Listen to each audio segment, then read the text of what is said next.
Доброе утро, дорогая республика! 7 часов утра и, как всегда, программа «Утро Якутии» приветствует всех наших любимых телезрителей. Мы желаем вам прекраснейшего утреннего настроения. Также предлагаем вам просыпаться ежедневно вместе с нами. Ведь у нас эфир семейный.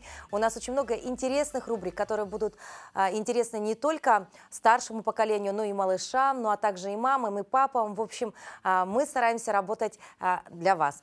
И хотелось бы сказать, что очень радостно и очень приятно начинать наш эфир с замечательной новости сегодня.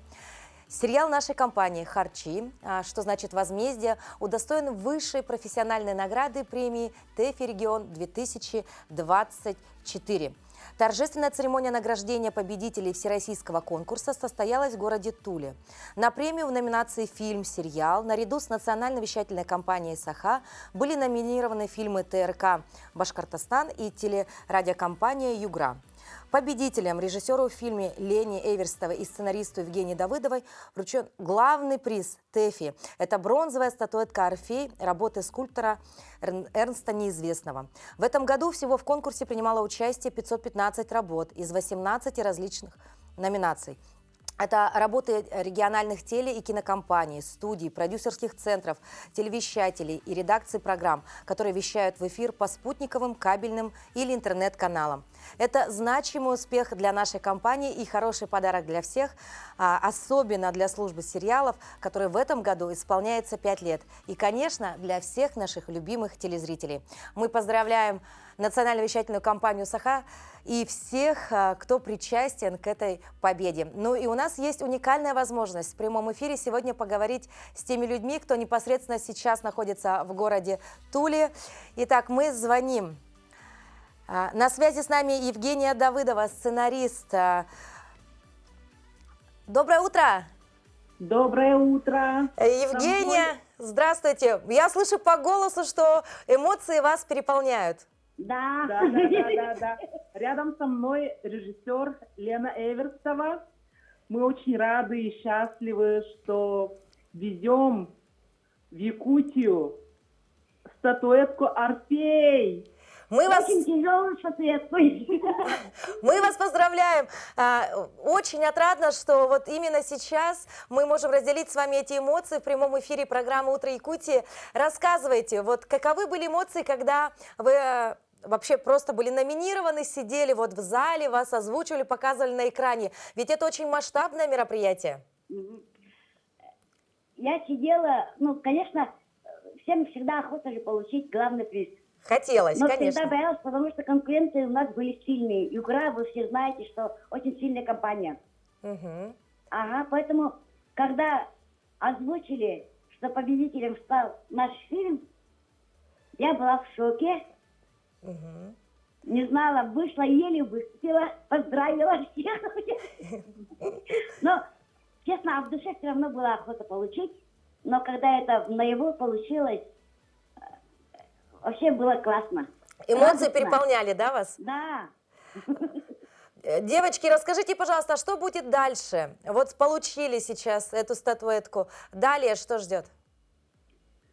Мы будем дальше активно работать. Угу. И я лично хочу, чтобы наши коллеги, каждый телевизионщик получил свою статуэтку «Орфей», потому что для каждого фаната своей работы, кто отдает много сил, ресурсов для реализации своих проектов, это долгожданная и прекрасная награда. Победить на ТЭФИ регион и получить статуэтку «Орфей». Мы гордимся вами, мы гордимся всей съемочной командой. Мы сейчас показываем кадры того, как вы получали эту статуэтку. Мы видим, как Елена волнуется. Вы очень грациозно выглядели, на вас потрясающие красивые якутские украшения. Евгения вот сейчас поцеловала Елену. И видно, как вы волнуетесь, потому что, это непередаваемые, конечно, ощущения. Девочки, а в целом, вот как принимала вас публика? Знают ли зрители вообще, что такое якутский фильм? Я сидела, потом уже мы поехали в ресторан, и сидела с коллегами из других регионов. Я была удивлена, что они смотрят якутские фильмы. знают и по названиям, по режиссерам, и они были очень рады, что наша телевизионная команда тоже снимает свои сериалы. И получил Орфей. Они были радостны очень, за нас болели, кричали. Еще раз, дорогие коллеги, мы поздравляем вас и ждем вас на родной якутской земле с этой потрясающей наградой. Примите все поздравления, республика гордится вами. Спасибо. Дорогие наши телезрители, если вдруг у вас появилось желание посмотреть этот замечательный сериал «Харчи», вы можете сделать это прямо сейчас. Зайдите в приложение НВК Саха, найдите вкладку «Передачи», «Сериалы», и там уже есть эта кинолента. Посмотрите и восхититесь работой национальной вещательной компании Саха, ведь ее оценили уже по достоинству. Ну а сейчас от одной приятной новости переходим к следующей. Дорогие телезрители, мы объявляем нашу телевикторину. Сегодня наш вопрос будет посвящен премьере спектакля оперы «Евгений Онегин», который состоится сегодня в Театре оперы и балета. И победитель игры получит 2 билета на спектакль. Итак, все как всегда очень просто. Я сейчас озвучу вопрос. Вам необходимо будет ответить в нашем телеграм-канале, где мы уже продублировали этот вопрос. Все очень просто. Отвечаем как можно быстрее, ну а самое главное – правильно. И получите свои заветные билеты. Итак, кто был самым известным Ленским во времена Советского Союза? Вопрос несложный, отвечаем как можно быстрее, а самое главное – правильно. И в конце нашего эфира мы обязательно объявим победителя. Мы движемся далее, и давайте сейчас узнаем, какая же у нас погода за окном. В центральных районах температура воздуха на 6 часов утра была на отметке минус 31 градус. В Заречной группе 24-37 ниже 0. В южных 13-14 со знаком минус. В Вилюйской группе 23-26, в Нижнеленских 30-31 ниже 0.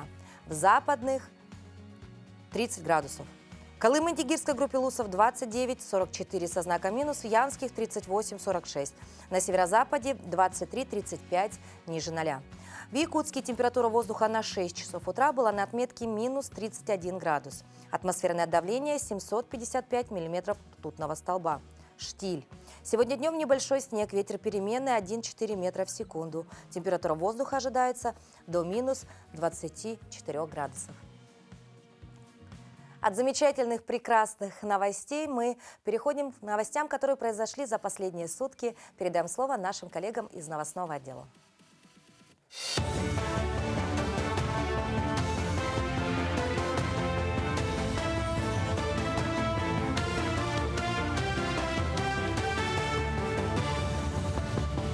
Доброе утро, коллеги! Доброе утро, Якутия! Далее блок новостей. Пошлина на экспорт пшеницы из России повысилась на 4,7%. Темпы роста пошлины ускорились с 2,1% недели ранее. Россия со 2 июня 2021 года ввела механизм зернового демпфера, который предусматривает плавающие пошлины на экспорт пшеницы, кукурузы и ячменя и возврат полученных от них средств на субсидирование сельхозпроизводителей. Размер пошлин рассчитывается еженедельно на базе индикаторов, основанных на ценах экспортных контрактов, которые регистрируются на московской бирже. Сначала ставки пошлин исчислялись в долларах. С июля 2022 года они определяются в рублях. Пошлина составляет 70% от разницы между базовой и индикативной ценами. На Дальнем Востоке вырос спрос на услуги по строительству домов. По словам аналитиков, также возрастает интерес жителей ДФО к услугам по ремонту загородных домов. Спрос на проектирование домов осенью этого года вырос на 37% по сравнению с осенью прошлого. Количество объявлений от мастеров увеличилось на 23%. В октябре этого года по сравнению с октябрем прошлого спрос на строительные услуги в целом показал рост. Наиболее заметно вырос интерес к изыскательным работам и газификации. Предложение на эти услуги увеличилось на 48% и 93% соответственно. Россиян предупредили о схеме мошенников со взломом аккаунта на госуслугах. Жертве отправляют цветы или другой подарок, а спустя несколько дней просят код подтверждения доставки, который на самом деле дает доступ к порталу госуслуг. Если жертва сообщает этот код, то рискует остаться без денег и с кредитами. Ранее Почта России предупредила россиян о мошеннических звонках от имени компании. Сначала жертве звонит аферист, представляющийся сотрудником почты, и уверяет, что на имя гражданина пришло некое почтовое отправление, за которым нужно лично явиться в отделение связи. При этом он обещает упростить процесс, прислав уведомление, но для оформления заявки требуется назвать код из СМС, который на самом деле также является кодом доступа к госуслугам. Участников СВО и их семьи поддерживают члены профсоюзного движения. Так, в рамках декады, посвященной Дню профсоюзного работника, организовали День бесплатной юридической помощи с участием социальных партнеров. Также плетут маскировочные сети для бойцов. В прошлом году активисты профсоюза смогли сплести сеть общей площадью 600 квадратных метров. Кроме того, собирают гуманитарную помощь, в том числе приносят теплую одежду, медикаменты и предметы первой необходимости. Всю помощь отправят 27 ноября в общественный штаб Якутия. Далее отправят в зону СВО. С начала спецоперации профсоюзной организации в республике оказана помощь более 280 миллионов рублей. Конечно же, здесь большая роль наших крупных профсоюзных организаций. Это Профалмаз, акционерная компания, Риском, работников здравоохранения, Электропрофсоюза. Помощь оказывается их семьям, чтобы они ни в чем не нуждались. Постоянные субботники, поддержка – это очень важно. Впервые в Якутске проходит международная конференция, посвященная сохранению музыкальных традиций в 21 веке. Ученые, педагоги и деятели культуры из разных стран и регионов России обсудят актуальные вопросы сохранения наследия, в том числе пути использования новых технологий для популяризации и обучения традиционным музыкальным жанрам.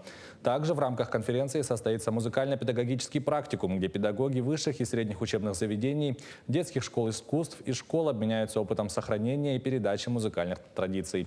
По мнению экспертов, это мероприятие станет важным шагом для сохранения и развития уникального музыкального наследия, позволяя молодым специалистам в этой области изучить передовой опыт.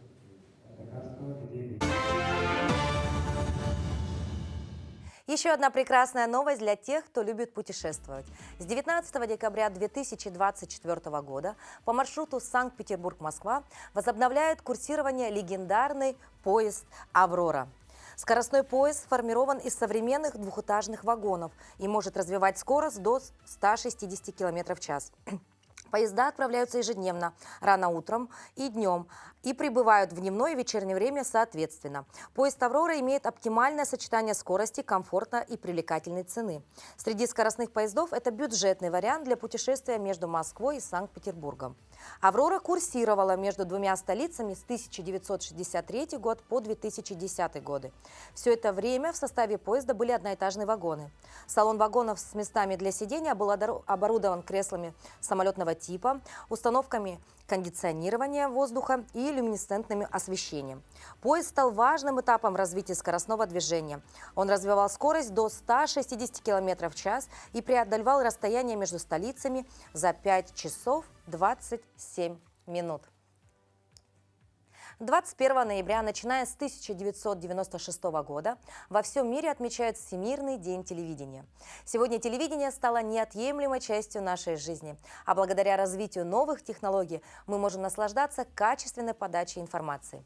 В этой сфере трудится огромное количество людей, поэтому в этот день мы поздравляем не только режиссеров и телеведущих, но и сценаристов, гримеров и весь технический персонал. Ну а чем же еще запомнился этот день, узнаем далее.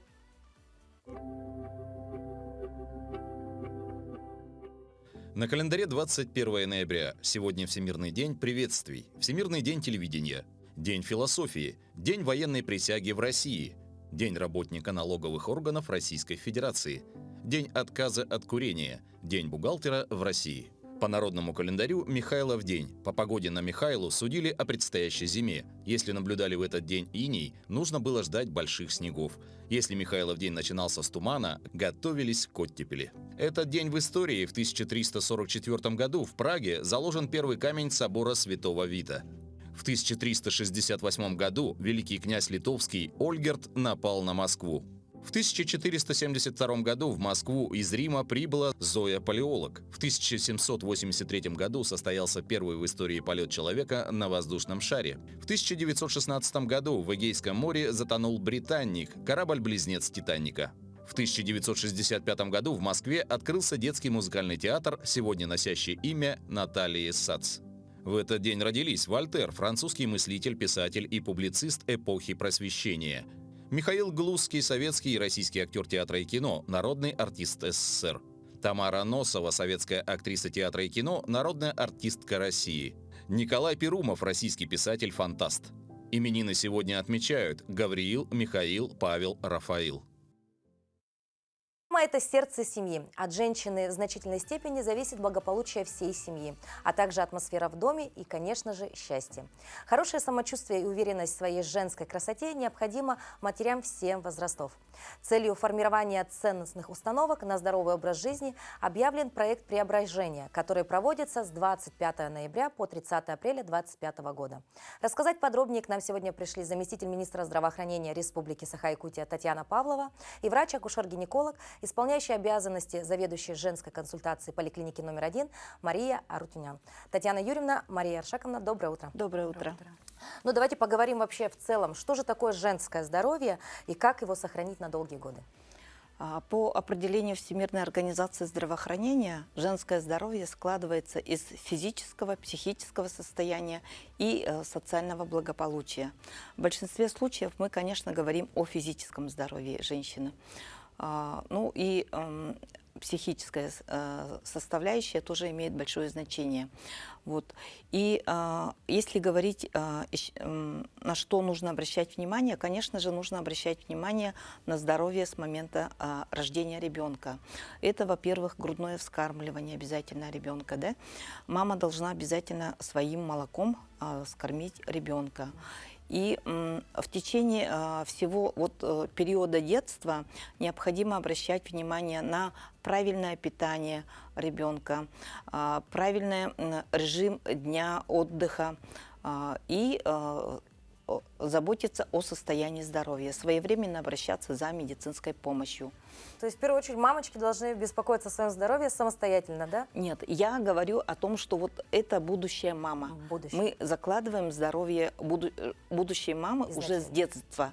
А когда вот этот ребенок вступает, и этот ребенок, когда вступает уже во взрослую жизнь, он должен быть осведомлен. Это касается не только девочек, но и мальчиков, что в будущем они, родители, будущие мамы и папы, и они должны быть готовы к этому. И уже став информированными об этом, они должны понимать, что должны планировать свою семью, свою беременность. Не должно быть нежелательных беременностей.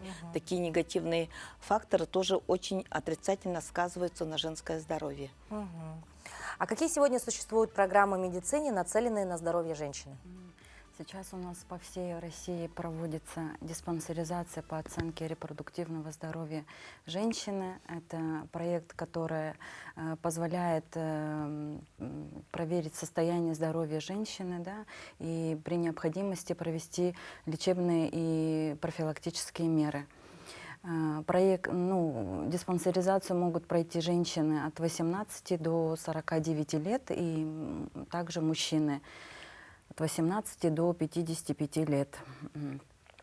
Оценка состояния здоровья женщины проводится в 2 этапа. Первый этап включает в себе проведение анкетирования, которое позволяет выявить факторы риска, да? Осмотр врача-акушер-гинеколога, диагностика заболеваний молочных желез, шейки матки с взятием микроскопических, цитологических исследований. Да? Потом при выявлении либо отклонений или заболеваний женщина направляется на 2-й этап обследования. Там проводится УЗИ молочных желез и УЗИ малого таза. То есть это такая очень хорошая программа, да, которая, в принципе, раньше была доступна для женщин, да, но вот если ты пойдешь только в частном порядке в одну поликлинику, потом, наверное, в другую, да, возможно, какие-то анализы нужно было сдавать платно, а сейчас это можно сделать. Сейчас это все комплексно. Комплексно. Совершенно бесплатно. Здорово. Ну а какие проекты сегодня реализует Министерство для сохранения женского здоровья?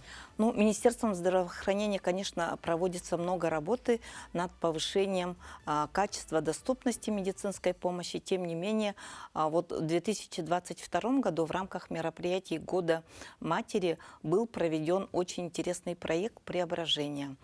Проект преображения был направлен на женщин, на многодетных матерей.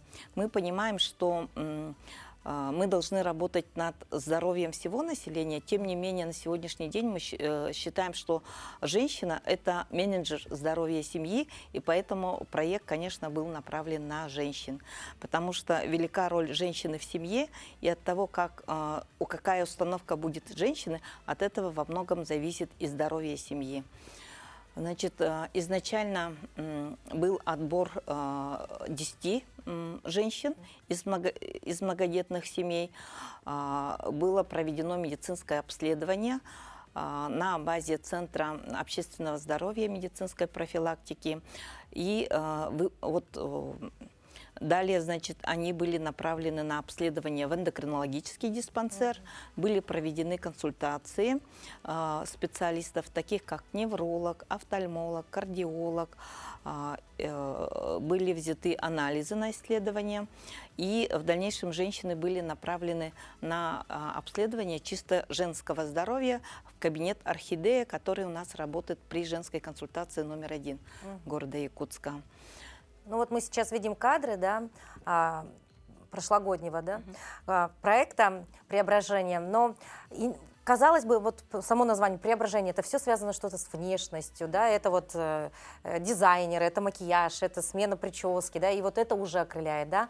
Ну а вот моменты по здоровью, когда еще плюсуются к этой программе, это вдвойне приятнее, потому что, как вы говорите, многодетным мамочкам не всегда есть время бегать по поликлиникам и больницам и заниматься своим здоровьем, да. А здесь в совокупности можно и красоту получить, и здоровье свое подправить. Кроме вот этого обследования медицинского, значит, для этих женщин были созданы условия для занятий фитнесом с инструктором, с отдельным, были двигательные, там, танцевальные занятия, пилатес был, и также женщинами занимался психолог из Центра сопровождения по психологическому содействию. Вот так. Вот, и в этом году у нас вот конкурс продолжается, да, проект продолжается с 25 ноября по 30 апреля. Уже участницы все?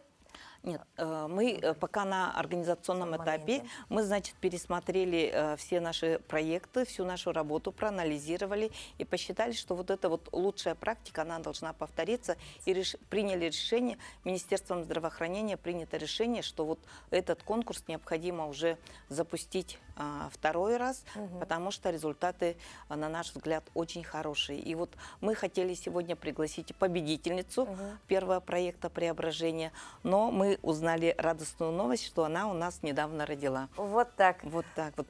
Здорово. И вот результат, какой мы ожидаем от этого проекта, да, ну, получили наши участницы первого проекта. Во-первых, это они повысили осведомленность о культуре здоровья, изменили привычки питания, повысили свою двигательную активность и на своем примере показали детям положительный пример. Да. И в совокупности все это приводит в общем улучшению здоровья семьи и улучшению, конечно, семейных отношений. Ну, то есть, грубо говоря, поработав с мамой, вы практически поработали с целой семьей, да, потому что в любом случае это все передастся и детям, и супругу, и близким родственникам, конечно, правильно? Конечно. Спасибо большое, Татьяна Юрьевна, Мария Аршаковна, за то, что посетили наш утренний эфир. Мы, конечно, благодарим вас за вашу пропаганду, вообще за пропаганду здорового образа жизни, за работу вашу ежедневную, рутинную. И я думаю, что, конечно, хотелось бы, чтобы женщины нашей республики, да и вообще женщины нашей страны были здоровыми и счастливыми. Спасибо. Несомненно, здоровая мама – это счастливая мама. А раз здоровая мама и счастливая, то и ребенок будет таким же. Рождение ребенка – это самое большое счастье в жизни каждой женщины. Но это и колоссальная ответственность перед будущим человеком. В Нерюнгринском районе прошел семейный форум. Серия значимых мероприятий была организована в рамках месячника материнства и детства, посвященного Году семьи в Российской Федерации и Году детства в Республике Саха-Якутия и в Нерюнгринском районе. Подробнее об этом форуме расскажут наши коллеги. Форум с душевным названием «Родные и любимые» объединил семьи для совместного творчества, живого общения и обмена опытом. На различных площадках организаторы собрали детей, родителей и представителей педагогического сообщества для обсуждения общих задач и выработки взаимовыгодных решений по вопросам воспитания подрастающего поколения. Надо начать с того, что вообще у нас объявлен год семьи, и движение первых в ряде проектов тоже вошло в эту тематику. У нас очень много мероприятий связано с экологией, с творчеством. Это наш региональный проект, называется он «Семейные традиции». Очень много мероприятий связано с туризмом, и они все, и спортом, они все были связаны с семьями. Вообще надо сказать, что в этом году очень хорошо семьи входят в качестве волонтеров и соорганизаторов по ряду мероприятий. Это очень клево, это здорово. И я наблюдаю такую же картину в Нерюнгри, и это просто радует, греет душу. Организаторами форума выступили районное управление социальной и молодежной политики, управление образования, местное отделение движения первых. Мы, коллеги, организаторы, партнеры встречаются с родителями на различных площадках для обсуждения актуальных для родительства вопросов. Это и воспитание детей, это и активная деятельность, и это дополнительные возможности, конечно же, которые дает движение первых в рамках своих проектов для реализации нашего подрастающего поколения. Мы очень хотим, чтобы результатом форума стало формирование того самого активного родительского сообщества, которое будет помогать нам не только реализовывать проекты движения, но и, в принципе, помогать растить наших детей успешными и счастливыми. Движение первых объединяет детей и молодежь по всей стране, прививая им традиционные нравственно-духовные ценности. И сегодня получает новый старт инициативы, которые в свое время объединили старшее поколение. Можно заявить на всю страну о себе. Это очень такая возможность, которая у меня появилась, которой раньше у меня, конечно же, не было. То есть движение дало мне такую понятную структуру, как можно реализовывать себя. Я поняла, чего я хочу добиться в этой жизни, к чему я хочу стремиться, и думаю, для многих участников движения первых это как раз-таки самое главное, что они почувствовали. В программу форума семейных сообществ вошли арт-тренинги и мастер-классы, профориентационные, интеллектуально-развлекательные игровые программы, спортивный фестиваль, другое родительское собрание.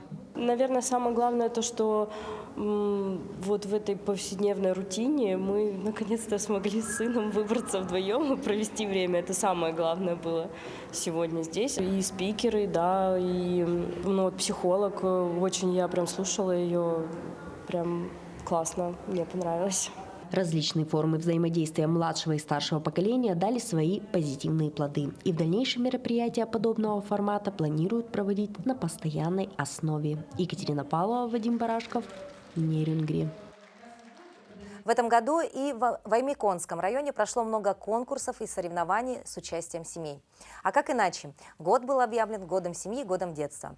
На одном из завершающих мероприятий побывали наши коллеги.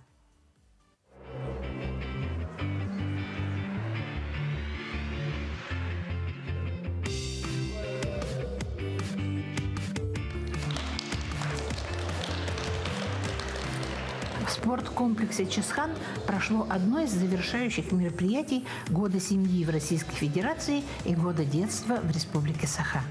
Организаторами семейного спортивного состязания «Стартуют все» выступила администрация поселка Уснера, а спонсорами – региональное отделение общероссийского движения детей и молодежи «Движение первых».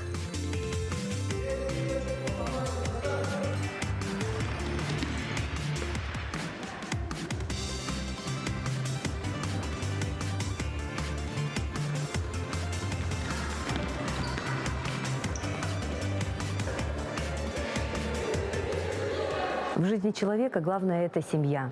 И сегодняшние соревнования тому подтверждение, что спорт, такие соревнования семейные, они сближают, они укрепляют семью. Мы рады, что в нашей НЭРе есть активные семьи, которые принимают постоянное участие в соревнованиях. Многодетную семью Неустроевых хорошо знают в районе. Папа Константин работает пожарным и всегда должен быть в хорошей физической форме. Мама Татьяна играет в сборной поселка по волейболу. Не отстают от родителей и дети. Старшая Виктория – шахматистка. Четвероклассник Павел занимается в клубе дзюдо и сдал нормативы ГТО на золотой значок. А малышка Даша еще пока очень подвижный ребенок.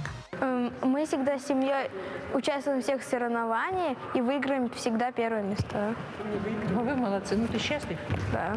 Призы хорошие? Да. Самые активные спортивные семьи состязались в разных эстафетах. Даже дружно, на скорость, выпили свой стакан воды, показав всем сплоченность и волю к победе.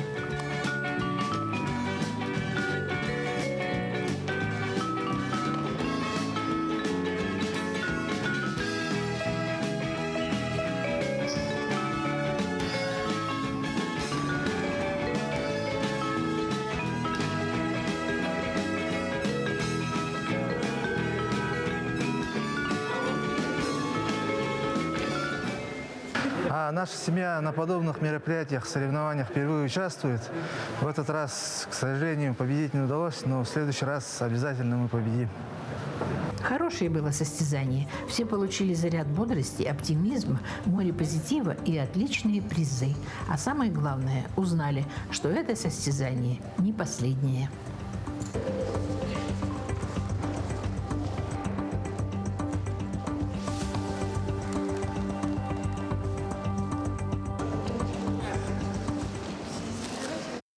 Согласитесь, приятно наблюдать за детскими эмоциями, движениями, шалостями и баловством, даже если этот малыш – милое пушистое создание.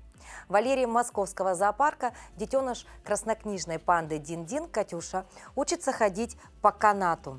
На кадрах, опубликованных в воскресенье, медвежонок бесстрашно взбирается на натянутый трос и балансирует на нем, рискуя упасть. Также на видео малышка с аппетитом уплетает росток бамбука, а затем переключается на морковку. Ночная тайная жизнь Катюши разная. Например, она и канатоходка. Так написали в Телеграм генеральный директор московского зоопарка. Первый в России детеныш большой панды появился на свет 24 августа 2023 года в московском зоопарке у Жуи и Дин-Дин. 3 января мэр Москвы Сергей Собянин сообщил, что по итогам голосования малышку назвали Катюшей. Московский зоопарк родители новорожденной панды Жуи и Дин-Дин привезли в рамках соглашения о сотрудничестве в научной программе по сохранению и размножению редкого вида животных в 2019 году. В дикой природе панды водятся исключительно в Китае, и они признаны национальным достоянием Поднебесной. Другим государствам большие панды передаются по договору аренды, и по достижению 4-летнего возраста Катюша должна будет отправиться на историческую родину. Ну а пока она радует всех жителей и гостей Москвы вот таким замечательным, милым поведением. Из московского зоопарка перенесемся на юго-восточный берег Кольского полуострова. Там жители Мурманской области лишились живой достопримечательности, которая долгие годы притягивала на Терский берег многочисленных туристов. Ими были якутские лошади, когда-то завезенные туда из Аймикона. Почему они там оказались и куда их увезли, теперь узнала Туяра Петровна Филиппова. 14 кобыл и 3 жеребцов в конце 80-х в колхоз «Беломорский рыбак» завезли на Терский берег из Аймикона. Но колхоз вскоре развалился, и лошади казались никому не нужны. Часть осталась возле деревни Кузамень, и лошади стали местной достопримечательностью. Боже, здравствуй! Вообще потрясающая. Она как единорог, я в год белой лошади. Красивая. Боже, привет! Ты самая красивая, а ты тоже хороший. Однако жителям деревни такое соседство показалось опасным, и они обратились в надзорные ведомства. Суд, в свою очередь, обязал вывести стадо из Кузамени. Местный предприниматель, занимающийся восстановлением дикой лошади в природе на основе башкирской породы, вначале вывез 3 лошадей из стада в Калужскую область. Ну вот он в таком состоянии. То есть упитанность нормальная для этого сезона. Теперь жители Мурманской области разбились на 2 лагеря. На тех, кто считает, что лошадям будет хорошо с новым хозяином, и тех, кто ратует за возвращение достопримечательности на Терский берег. Интерес к якутским лошадкам подогрели и недавние съемки фильма, где они стали одним из героев. Да, лошади могли быть достаточно агрессивными, они пытались найти себе еду, они ее находили вот, в пакете человека, проходящего мимо, за оградой, могли залезть в палисадник. С другой стороны, конечно, все-таки мы надеялись на какое-то более позитивное местное развитие событий, что, может быть, на месте будет организовано какое-то убежище для них, пристанище. Вот. Но главное, чтобы лошади, конечно, были живы-здоровы. Поэтому надеемся на лучшее. Между тем, как считают ученые, изучающие якутскую породу лошадей Ревори Иванов, именно природная выносливость животных позволила выжить в другом регионе. Якутская лошадь отличается от других пород тем, что хорошо приспособлена, адаптирована к экстремальным условиям среды. Колебания, значит, это температура у нас где составляет где-то 90 градусов, скажем так, 80 градусов, 50 зимой и 30 летом. Но смогут ли сейчас, после переселения, эти лошади сохраниться именно как якутская порода? Но вся проблема заключается в том, что они там предоставлены самим себе достаточно долго, их стало мало же, так ведь, да? Поэтому, видимо, основная проблема сейчас заключается в том, чтобы это происходит бескровственное спаривание. Для того, чтобы избежать, обязательно нужен, если там только остался один жеребец, да, то их должно быть два, по крайней мере, да. То есть нужно завести еще лошадей. Хозяин будет, если будет заниматься, то, конечно, это не только выживут, но и могут дать переплод. Так что, как считают в Якутии, у этих лошадок есть еще шанс сохранить свою уникальность и не только привлекать теперь уже в Калужскую область туристов, но и прославлять родную Якутию, откуда они родом. Туяра Филиппова, Виктор Дичковский, Якутск. Продолжим тему мира животных. Хаски-терапию предлагают на зооферме Шихова в Подмосковье. Судя по отзывам, все щенки очень общительные, поэтому скучно точно не будет. Этот новый способ релакса, хаски-терапия, по цене получасовой сессии с психологом. Час обнимашек с щенятами обойдется в 2500 рублей. При этом клиенты уверяют, что времяпрепровождение с животным гораздо круче, чем сеанс со специалистом. Собаки поднимают настроение и моментально улучшают моральное состояние. Однако мнения разделились. Некоторые считают, что эта терапия вредит психике взрослеющих щенков, ведь их каждый день тискают чужие люди.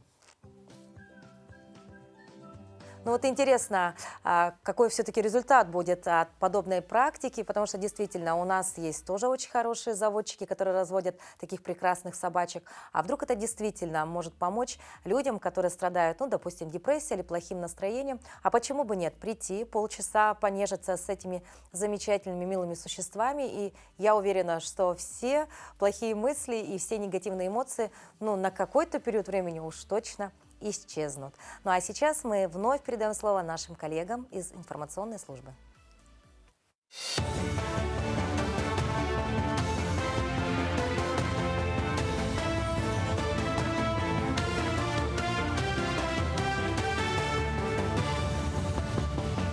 Далее блок новостей. Минэкономразвития и Банк России договорились об обмене информацией о реализации льготных программ. Правительство работает в тесном контакте с Центральным банком для решения задач сдерживания инфляции. Об этом заявил министр экономического развития Максим Решетников. Он выделил два ключевых направления совместной работы с Банком России. Обмен информацией относительно реализации уже действующих льготных программ, приоритизации и повышения адресности новых мер поддержки.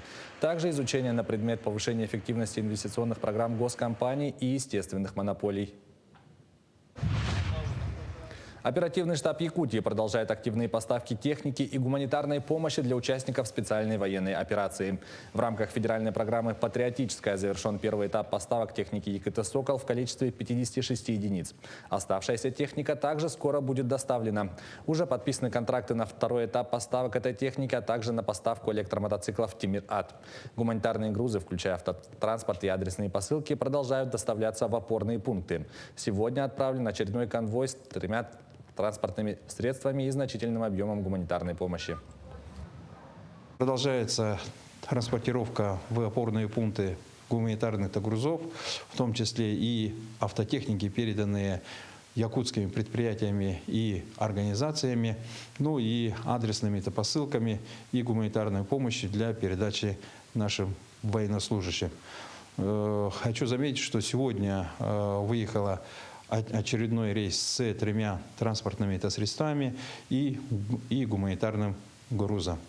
Мероприятия по дополнительному обеспечению оснащением и снаряжением участников специальной военной операции продолжаем. С 2007 года в Якутске работает единая диспетчерская служба пассажирских перевозок. В режиме онлайн диспетчеры службы отслеживают движение машин, корректируют графики, если автобусов на тот или иной маршрут вышло меньше запланированного.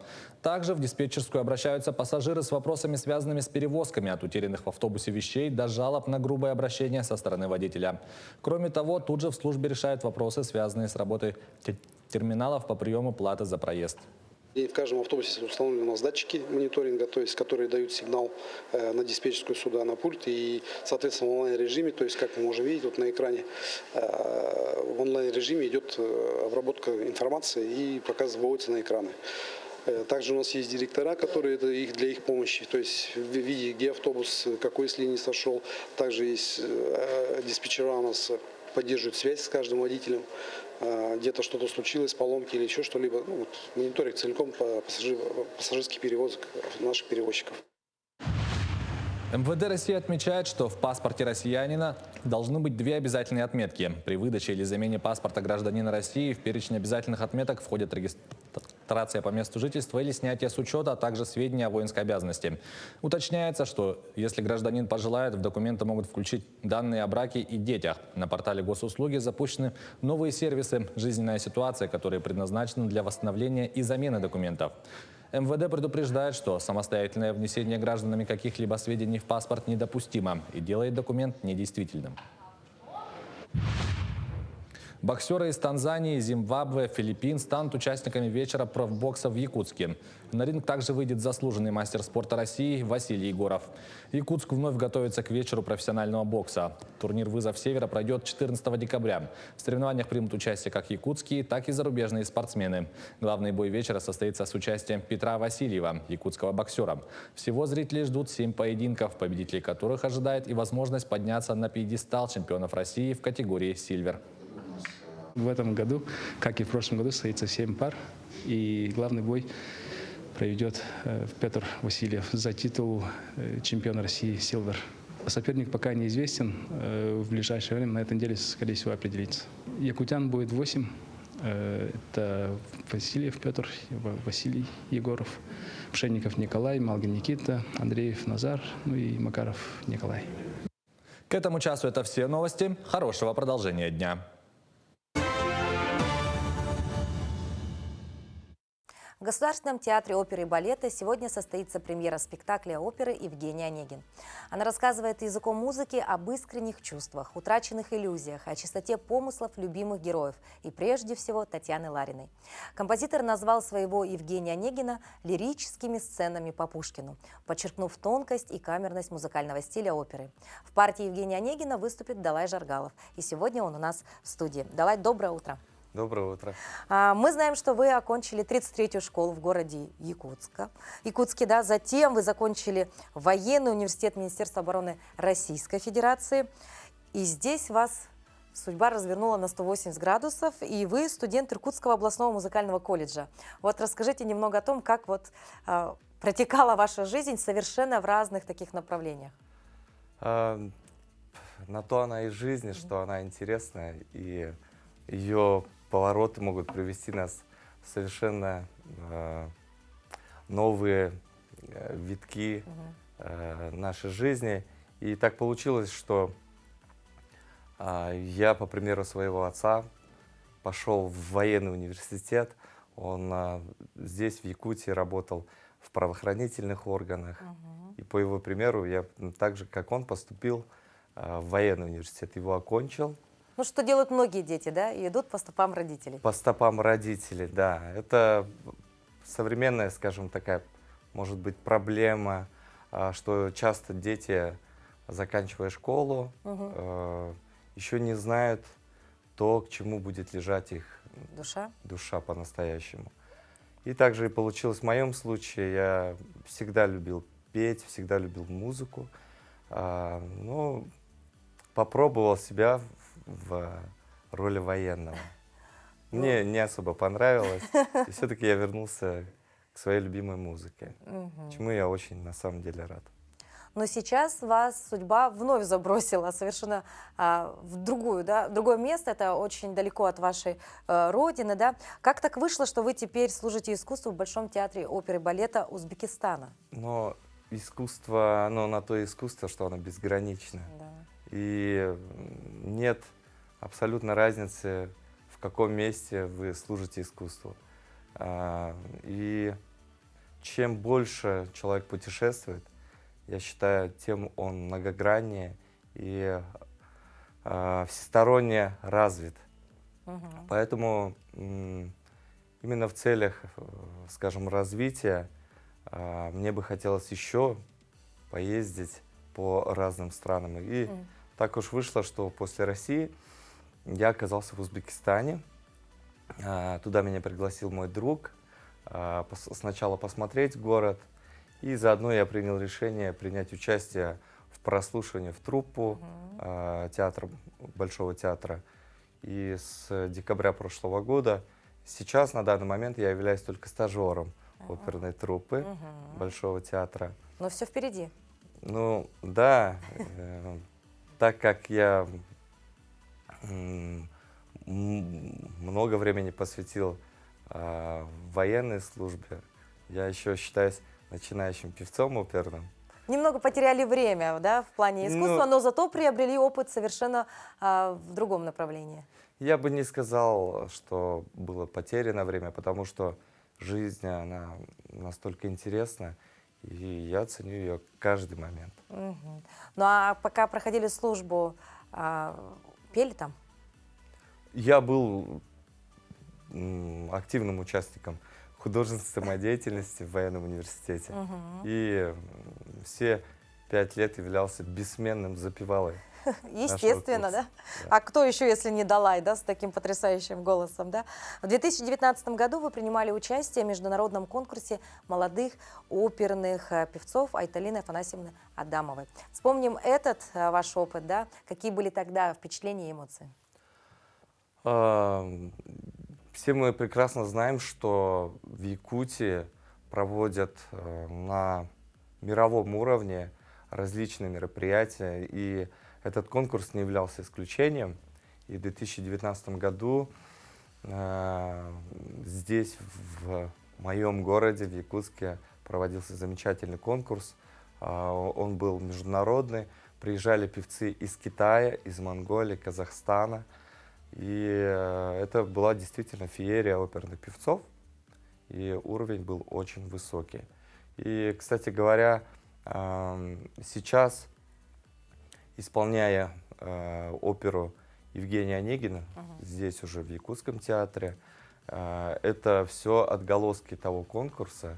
Они мне в качестве приза дали возможность исполнить одну из главных партий, которая есть здесь у нас в театре. Вот мы видим сейчас эти кадры, вы, Зинаида Колодезникова, да, вместе. То есть это ваш, по сути, подарок, да? То есть вот эта главная роль, это после того конкурса вам дали возможность взять главную роль. Очень интересно. Но тогда поговорим о том, все-таки, кому будет интересна эта опера.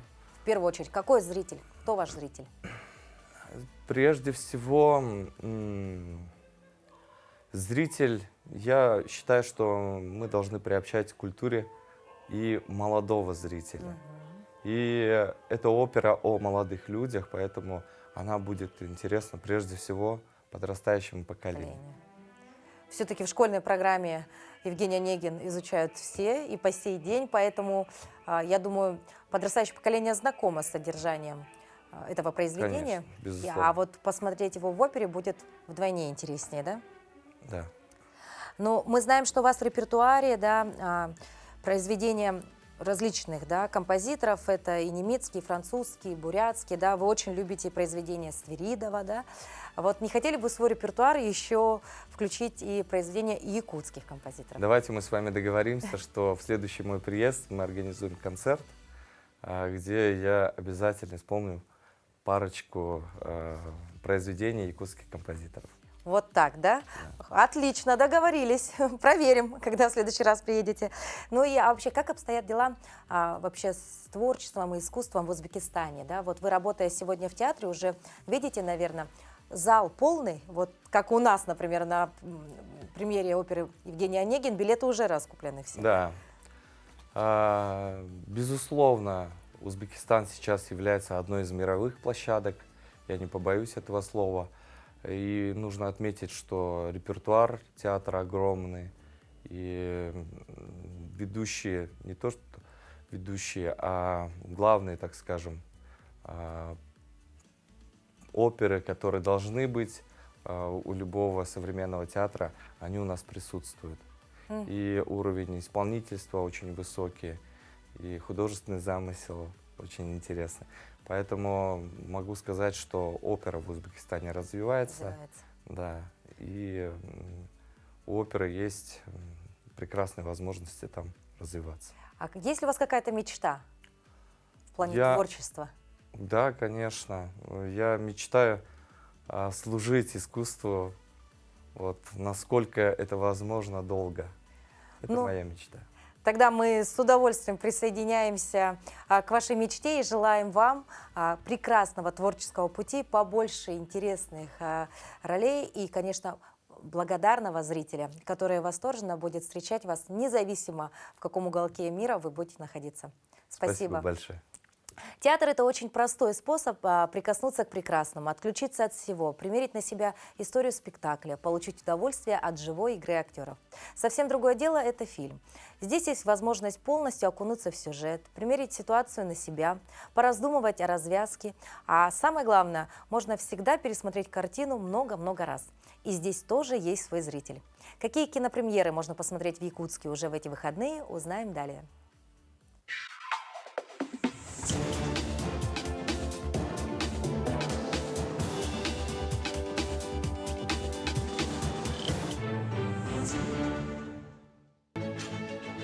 Привет, Билли! Мы выиграли билеты на новый фильм про Супер Санту. Смотрите в кинотеатре «Центральный» с этого четверга. Не стой на пути, Супер Санты!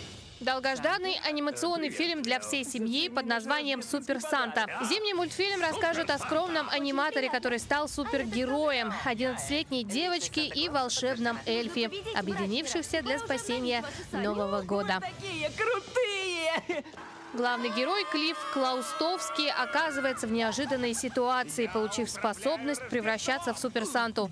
Вместе с девочкой-подростком Билли и эльфом Лео он должен остановить коварный план бизнесмена Грампуса, который намерен уничтожить главный волшебный праздник года, похитив все игрушки. Давай! У меня страшная аллергия на оленей хвост. В прокат выходит новая кинолента Сергея Потапова «Моя девочка». Мистический триллер об отцах, детях и таинственных превратностях судьбы.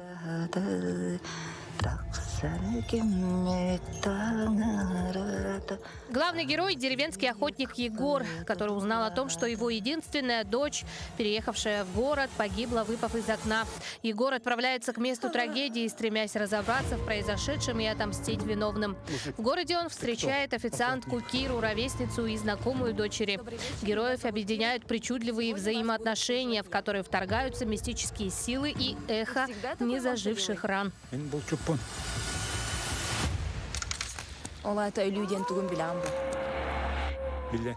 Главные роли в киноленте исполнили Гаврил Попов, артист циркового жанра и каскадер, для которого драматический образ стал первым в карьере, и выпускница АГИКИ Мария Дегтярева.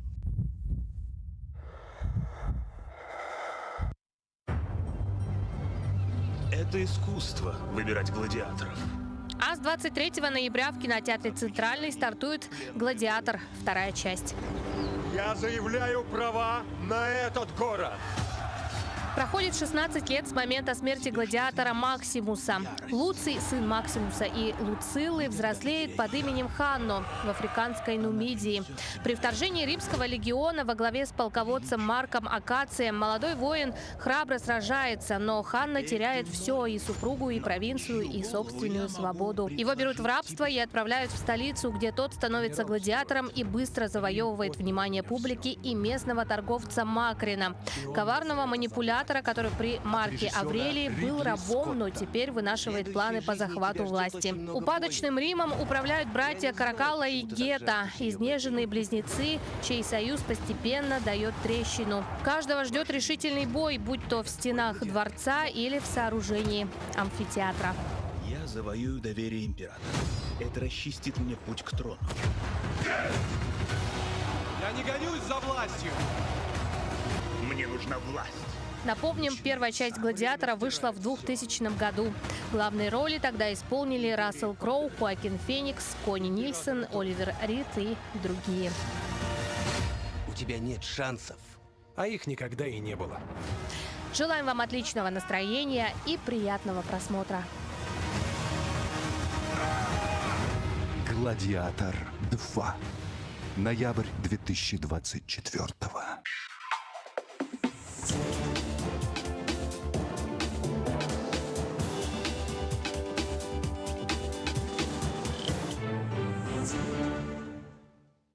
Вот таким был эфир этого четверга. И, как я вам и говорила, завершим мы его подведением итогов нашей телевикторины. В начале программы «Утро Якутии» сегодня я задала вопрос нашим дорогим телезрителям. И вопрос был следующий. Кто был самым известным ленским во времена Советского Союза? И правильный ответ – Сергей Лемешев. И победитель нашей телевикторины – Александр Корнилов. Мы поздравляем вас. Вы первые дали правильный ответ, поэтому билеты в Театр оперы и балета получаете именно вы. Поздравляем и благодарим вас за активное участие и за обратную связь. Спасибо вам. Я думаю, вам очень понравится посмотреть оперу Евгений Онегин. Ну а мы, дорогие телезрители, уже увидимся завтра в 7:00 на телеканале Якутия-24 и НВК Саха. Встречайте утро с нами. Увидимся. До новых встреч.